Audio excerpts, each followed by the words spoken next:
विघ्नेश्वराय वरदाय सुरप्रियाय लंबोदराय सकलाय जगद्विताय नागाननाय श्रुतियज्ञविभूषिताय गौरीसूताय गणनाथ नमो नमस्ते।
ये.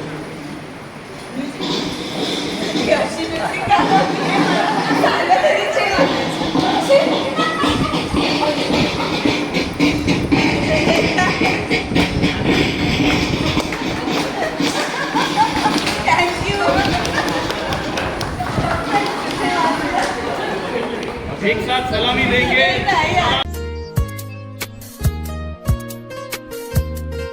क्षण रोज सुखाचे यावे, हृदयातून गीत हे गावे.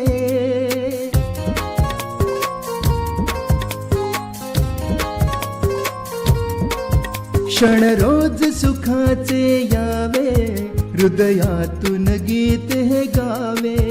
तुझ शतायुष्य लाभावे, असे आमुच्या मनी सदिच्छा जन्मदिवसाच्या. हार्दिक शुभेच्छा जन्मदिवसाच्या, हार्दिक शुभेच्छा. क्षण रोज सुखाचे यावे, हृदयातून गीत हे गावे. तुझ शतायुष्य लाभावे, असे आमुच्या मनी सदिच्छा जन्मदिवसाच्या. हार्दिक शुभेच्छा जन्मदिवसाच्या, हार्दिक शुभेच्छा. हार्दिक शुभेच्छा, हार्दिक शुभेच्छा, हार्दिक शुभेच्छा, हार्दिक शुभेच्छा.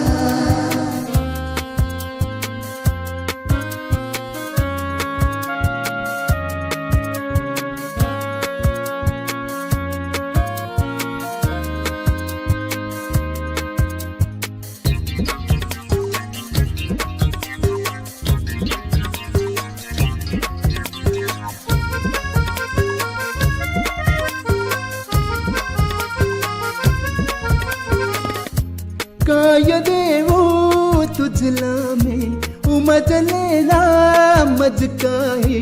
निरंतर प्रेम मायाही राहू दे आपुल्या ठाई. सुखाचे क्षण बरसावे, दुःखाचे निरसन व्हावे. तुझ शतायुष्य लाभावे, असे आमुच्या मनी सदिच्छा जन्मदिवसाच्या. हार्दिक शुभेच्छा जन्मदिवसाच्या, हार्दिक शुभेच्छा. क्षण रोज सुखाचे यावे, हृदयातून गीत हे गावे. तुझ शतायुष्य लाभावे, असे आमुच्या मनी सदिच्छा जन्मदिवसाच्या. हार्दिक शुभेच्छा.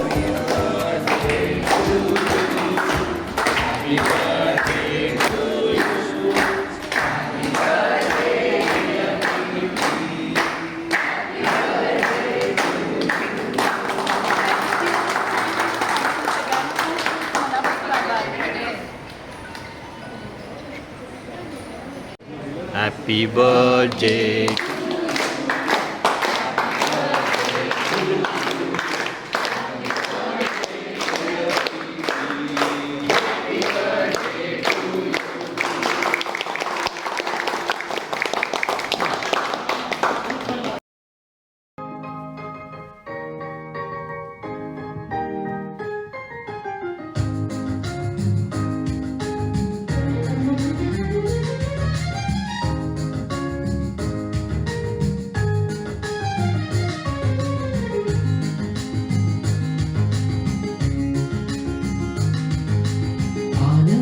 क्षणी गाओ आनंदी हे गाणे.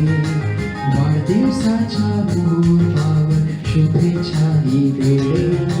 सुख आणि समृद्धी दीर्घायुष्य लाभो. जीवनाचा प्रत्येक क्षण आनंदात जाओ.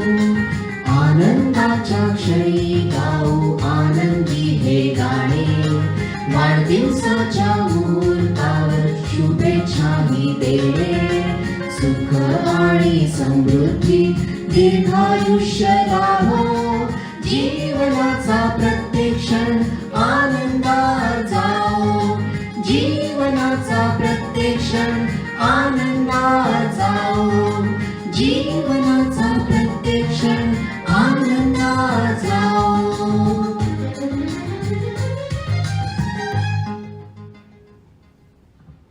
मी सर्वांचे खूप खूप आभार मानते. माझ्या सगळ्या मैत्रिणी ज्या सकाळपासून ही सगळी तयारी करते. 9, 1, 9, 8, 2, 0. कोणाला विद्या इतकं सुंदर फोटोग्राफ्स माझे सगळे कोलाज करून लावले. इतके छान वाटतंय मला बघायला. मी खूप आज म्हणजे माझ्याकडे शब्द नाही आहेत. माझा आजचा दिवस इतका संस्मरणीय केला आहे तुम्ही सगळ्यांनी. खूप खूप थँक्यू सगळ्यांना मनापासून खूप खूप धन्यवाद. या नोटवरती मी एक कविता तुमच्यासमोर सादर करते.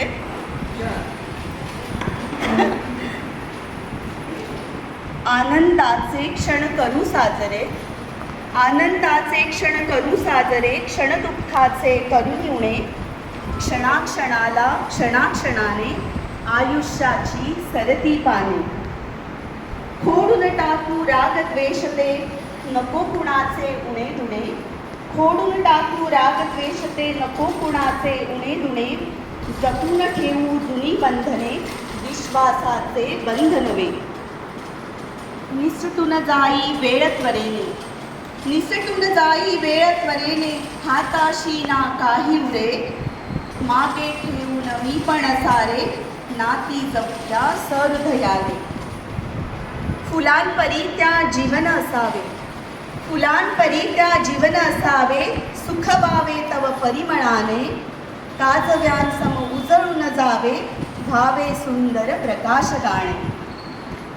क्षणसुखाचे देऊ घेऊ विसरून सारे हे वेदावे, क्षणसुखाचे देऊ घेऊ विसरून सारे हे वेदावे, आजचा क्षण जगून घेऊ पुढे सरूया आनंदाने, क्षणाक्षणाला क्षणाक्षणाने आयुष्याची सरती पाने, क्षणाक्षणाला क्षणाक्षणाने आयुष्याची सरती पाने.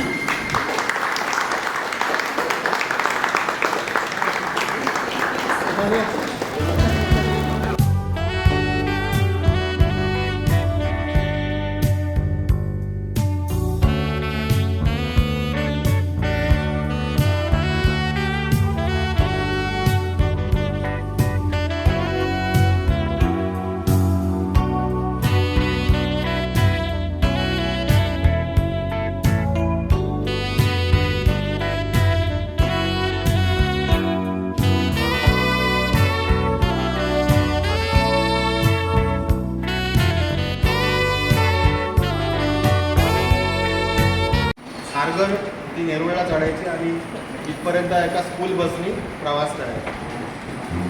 त्या प्रवासामध्ये मला जे काय थोडंफार त्या गोष्टीचा स्वभावाविषयी कळालं की मला थोडक्यात सांगतो. अतिशय चांगलं जेवण बनवतो आणि एवढं सकाळी आम्हाला सगळ्यांना जवळजवळ 15-16 जण आपण होतो. त्यांना एकदम आवडीने ते सगळं बनवून आणायचे आणि ते प्रॉपर प्लेट्स, त्यानंतर चमचे, त्यानंतर ते वाढवून देण्यात शिस्तपणा जो त्यावेळी आम्हाला जाणवला. आणि एवढं सगळं करताना म्हणजे सर्वांना मिळालं की नाही तर मी जास्त बोलायचो नाही, कारण मी जास्त ओळख नव्हती. पण तरीसुद्धा ती म्हणजे तुला मिळालं का, तू खाल्लंस का, परत परत घेणार का वगैरे असं ते आपुलकीने विचारलं. त्यामुळे ती पीचीचं नाव जे कोणी ठेवलं असेल ते एकदम बरोबर ठेवलं. आणि नाव मी ठेवल्या नसतं, शेवट आणि सुरुवात खूप गोड. आणि आता हे झालं एक सर्वसामान्य वर्णन. परंतु माणूस संकटाच्या काळामध्ये आपल्याला जाणवतं की कोण आपले आणि कोण परके. तर असाच एक प्रसंग माझ्यावर आला होता. थोडं तिला कदाचित विचार की ही गुणीजन आहे, दोघेही जण ते विसरले असेल, पण मला जे मदत करतात त्यांना मी कधी विसरत नाही. आणि हिची मला खूप मदत झाली होती त्या प्रसंगामध्ये. पूर्ण रेल्वे लाईन बंद होती, घरी कसं जायचं कळत नव्हतं आणि घरी जाणं आवश्यक होतं. जेव्हा साहेब म्हटले मी तुझी इथे सोय करतो, पण मला तिथे राहणं शक्य नव्हतं आणि माझ्या पर्सनल प्रॉब्लेममुळे मी रोड मी ट्रॅव्हल करू शकत होतो, प्रचंड गर्दी होती. तर ही मला म्हटली की बाबा आपण तू बघ ट्रेन चालू आहे का? थांब इथेच, मी जरा स्टेशनला जाऊन बघतो. स्टेशनला थांबलो, तिथे पूर्ण अंधार, ट्रेन उभ्या होता पण ट्रेन चालू नव्हता. तर मलाही कळत नव्हतं तर काय करायचं. मी प्रीतीला म्हटलं प्रीती तू बघ कसं काय, तर मी काहीतरी थांबेल रात्री. नाही थांबलं, तू परत ये. आणि आपले आपले म्हणणारे माणसंसुद्धा त्यावेळी त्यांनी ज्या प्रकारे त्यांच्या स्वभावाचं दर्शन घडवलं ते आता मी तर सांगू इच्छित नाही, परंतु प्रीतीने मला तिथून बोलवलं आणि प्रशांतला तिथून घरून बोलवलं आणि मला आपुलकीने त्या गाडीमध्ये बसवलं. म्हणून सुषमा पण दुसऱ्या टाईमला सुषमा पण होती आणि ती राहते सीवूडला. त्यांनी मला घरापर्यंत पोहोचवलं. म्हणजे एवढं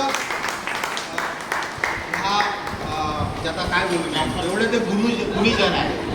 आणि त्या प्रवासामध्ये पण प्रशांत बरोबर माझी ओळख झाली, इंटरॅक्शन झालं.